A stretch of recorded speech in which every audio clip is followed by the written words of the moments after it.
الحمد لله الذي كفى والصلاة والسلام على رسوله المصطفى أما بعد فقد قال الله تعالى أن الأرض يرثها عبادي الصالحون. جب سر میں ہوائے طاعت تھی، سرسبز شجر امید کا تھا، جب سرسرے حصیاں چلنے لگی، اس پیڑ نے پھلنا چھوڑ دیا. اللہ کی راہ اب بھی ہے کھلی، آثار و نشاں سب قائم ہیں. اللہ کے بندوں نے لیکن اس راہ پر چلنا چھوڑ دیا.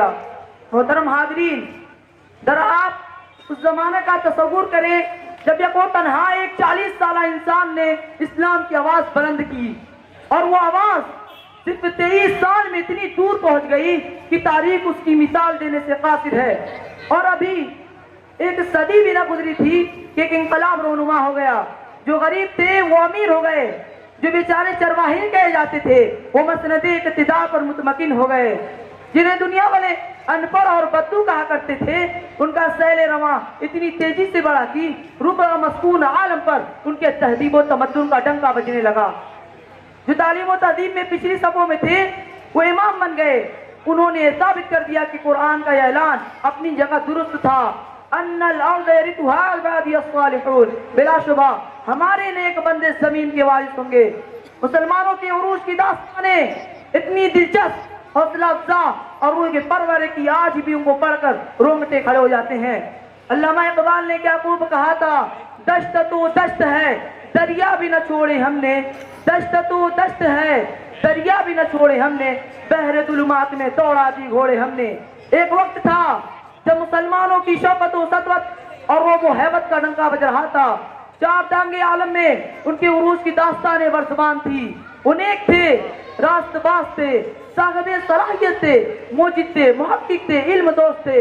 اور سب سے بڑی بات یہ ہے کہ ان کے دلوں میں اللہ اور رسول سے اتنی محبت تھی جتنی وہ اپنے اہل و عیال مال دولت سے نہیں کرتے تھے. یہی وجہ تھی کہ وہ جدھر رخ کرتے انہیں فتح ہی نصیب ہوتی. جس سرزمین پر وہ قدم رکھتے وہ ان کے قدم چومنے کے لیے بے قرار نظر آتی.